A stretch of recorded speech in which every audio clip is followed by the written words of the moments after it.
The road stretched out before me like a dark ribbon, swallowed up by the night.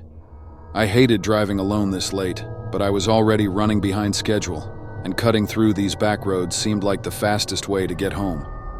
The rain tapped lightly against my windshield, growing heavier by the minute. My headlights sliced through the darkness, revealing only the empty stretch of road and the occasional shape of trees bending in the wind. Just as I started to zone out, a figure appeared in my high beams.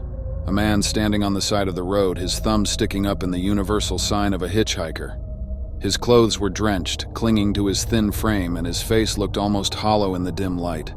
Against my better judgment, I slowed down and pulled over. I could feel my heartbeat in my throat, and my mind raced with all the warnings I'd ever heard about picking up strangers. But I was too far out in the middle of nowhere to just leave him there. He got in without saying a word, his eyes fixed straight ahead, unblinking. He didn't even say thank you.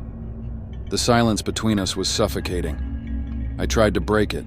So, where you headed? He turned his head slowly to look at me, his gaze intense like he was sizing me up. Then he gave a stiff nod, more to himself than to me, and turned back to staring out the windshield. It was as if he hadn't heard me at all. I swallowed hard, my hands gripping the steering wheel tighter than they needed to. Something about this guy was off. He smelled faintly of something sour, like old sweat mixed with rust, and his hands. They were twitching slightly, like he was keeping them from doing something they really wanted to do. As we drove, my phone buzzed on the console. I glanced at it and saw a news alert. Escaped convict from nearby asylum on the run. There was a grainy photo attached, and my heart stopped. It was him, the guy sitting right next to me in my car. My eyes shot over to him, trying to keep my face neutral. He was still staring straight ahead, as if he hadn't seen the alert, but I knew I had to stay calm. Then, I had an idea, a stupid idea that might just save my life. I took a deep breath and started beating on the outside of the car door, gradually hitting harder until it sounded like a rhythmic thudding. Oh, great. I said out loud, forcing frustration into my voice. I think we've got a flat tire. The hitchhiker's head snapped toward me, his eyes narrowing. I plastered on my best annoyed but not scared face and said, I'm gonna have to pull over and check it out. He watched me for a second too long before finally nodding, his expression unreadable. I pulled to the side of the road and put the car in park. Hey, you mind hopping out and helping me? I asked, trying to keep the tremor out of my voice. He hesitated for a moment, then opened the door and stepped out. The second he was out of the car, I jumped back into the driver's seat. I put the car in drive, my hands shaking on the wheel. But then, there he was, at the driver's side window, his eyes wild but not angry. He tapped on the glass softly, almost politely. Against my better judgment, I rolled the window down just an inch. You don't know what's up ahead, he said, his voice low and urgent. There are people on this road, bad people. They stop cars like yours, make you think they're in trouble, and when you get out to help, they... He paused, eyes flickering with something I couldn't quite read. They take you. Do you understand? I stared at him for a second, my pulse pounding in my ears. He looked desperate, scared even. But I couldn't believe him. He was an escaped convict after all. I gave him a dismissive wave. Yeah, sure, man. Good luck with that. I muttered, rolling up the window. Then I hit the gas, speeding away as fast as I could. I drove on, the hitchhiker's words echoing in my mind. The rain was coming down in sheets now, and the road ahead seemed endless. My headlights barely cut through the gloom. I kept telling myself he was crazy, that he was just trying to scare me. But then I saw it. A car pulled over on the shoulder, its hazard lights blinking weakly. A woman stood beside it, waving her arms frantically. She looked soaked to the bone, like she'd been out there for hours. Against every instinct, I slowed down. But as I did, something in the shadows moved, just a flicker at first, then another, and another. Men, stepping out from the trees, circling her car like wolves closing in on prey. They turned toward me, faces half lit by the glow of my headlights. Their eyes were empty, but their smiles, they were wide, twisted, filled with something dark and hungry. Panic shot through me, my mind screaming at me to go, go, go. I yanked the wheel to the side, my tires squealing as I made a U-turn. The men started running toward me, their faces twisted into masks of rage and hunger. The car fishtailed on the slick road, but I straightened it out. My foot slammed to the floor. I didn't stop until I was miles away, the dark road finally swallowing them up behind me. My hands were shaking uncontrollably, my mind a blur of terror and disbelief. I had almost driven straight into whatever twisted trap they had set. As I raced away, the hitchhiker's last words echoed in my head. You don't know what's up ahead. They take you. Do you understand? He was right. He was warning me, trying to save me, and I had brushed him off like he was nothing. I don't know what haunts me more now, those men with their empty eyes and warped smiles, or the fact that I was so close to letting them take me. I'll never forget that hitchhiker's look of desperation and the horrible realization that he was telling the truth. I might have escaped with my life, but I left a part of my sanity on that road.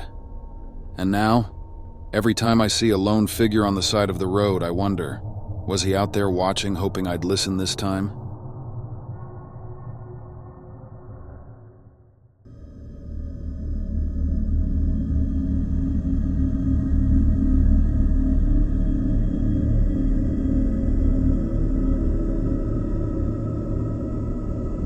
I knew it was a mistake the moment I slowed down. The rain was pounding hard, making it nearly impossible to see more than a few feet ahead.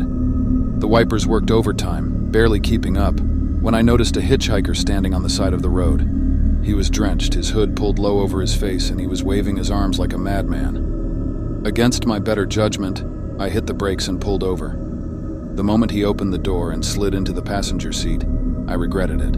Thanks, man. He muttered, his voice rough like gravel. I could barely make out his face under the dim overhead light, but what I could see didn't make me feel any better. He was pale, with dark circles under his eyes, and there was something about him that sent off red alerts. His thumbs were wrapped in dirty bandages stained with what looked like old blood. No problem. I lied, forcing a smile. Car trouble? He nodded slowly, his eyes never leaving mine. Broke down a few miles back. Been out here for hours. He said, but there was something off about his tone, like he was testing me, watching for a reaction. I didn't know what to say, so I nodded and turned my attention back to the road. The silence was thick, only broken by the sound of rain pounding on the roof and the occasional rumble of thunder in the distance. You live around here? I asked, trying to ease the tension. He shrugged. You could say that. Been drifting for a while. I felt my phone buzz on the console between us. Glancing down, I saw a message from an unknown number. Do not trust the hitchhiker. Get out now. My heart stopped. I tried to keep my face neutral, swallowing the fear that threatened to show. I slid the phone into my lap, pretending it was nothing, and tightened my grip on the steering wheel. Hey, He said suddenly, breaking the silence. you know what's funny? Most people don't pick up hitchhikers anymore. He turned to face me, and I noticed his lips curling into a smirk. Too dangerous, they say. I forced a chuckle, my mind racing. Yeah, guess I'm just old-fashioned. Yeah, He said, leaning back in his seat. old-fashioned. Brave or stupid. Hard to tell the difference sometimes.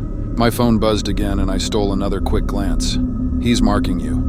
I didn't understand what it meant, but panic was starting to take hold. I glanced at his bandaged thumbs, wondering what he was hiding beneath those filthy wrappings. A sick feeling churned in my stomach. Was this some kind of trap? The rain intensified, making it even harder to see the road. Then up ahead, I saw headlights flickering on and off in the distance. A car was parked at an odd angle, its hazard lights flashing. A woman stood next to it, waving her arms for help. I slowed the car, squinting through the rain. Hey, looks like someone else is in trouble. Should we stop and see if they need help? He stiffened, his eyes narrowing as he looked out the windshield. No! He said sharply.